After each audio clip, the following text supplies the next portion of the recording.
The nurse laid me down on a little cot and then helped me out of my jeans.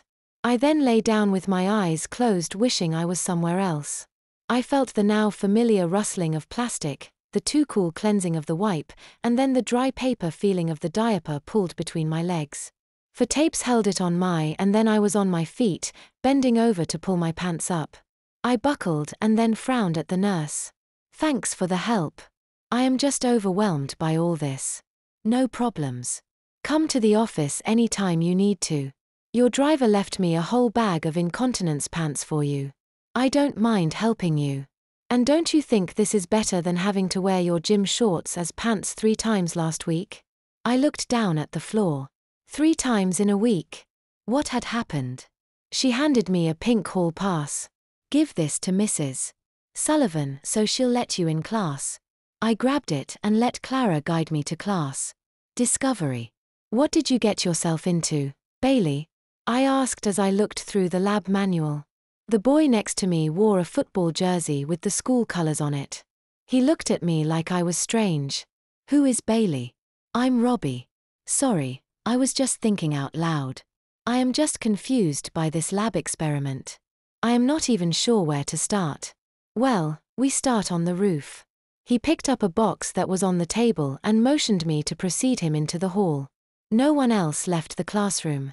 The others had ramps and blocks, springs, pendulums, and balances. I looked at Clara and she nodded. While you were absorbed in the lab book, the teacher was giving each team their instructions. So why do we need to climb up to the roof? Do you remember what happened on that bridge? You are talking out loud, she warned. You read the experiment, said Robbie. We need to throw various objects off the roof and time their descent. Like Galileo did. I didn't know he threw things off a bridge. We went to the stairs until they got to the 3rd floor landing. At the top was a ladder set into the wall. The first step was about 4 feet above the floor. Above was a trapdoor that was opened. Are you sure students are supposed to climb up here? I asked. We got special permission from the teacher. Go on. I will be behind you to catch you if you fall.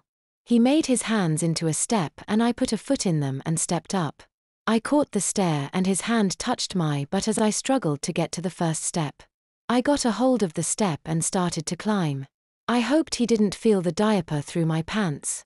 We got to the top and then he pulled up the box from a rope behind us. Inside was a giant bell hanging from the center of the room. We walked to an opening and could see quite a bit of the grounds of the school. He took a stopwatch and his notebook and handed me the first object.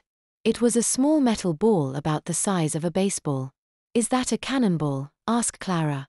Yes, Maria.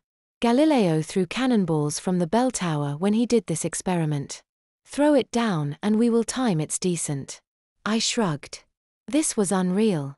Schools don't normally allow such cool things like this. I was so excited I missed that he heard Clara and answered her. I threw the ball from the bell tower. 2.5 seconds, he said and wrote it down. He handed me a golf ball. 2.5 seconds. A wiffle ball. 2.5 seconds. A paratrooper toy. I threw down the paratrooper toy. It was just like a regular G.I. Joe toy, but this one had a plastic parachute. The parachute filled and it went to the ground. 10 seconds. He handed me an ostrich feather. 20 seconds. That's the last thing. I wish we could throw Amy from this tower, I said. Bailey, don't, said Clara.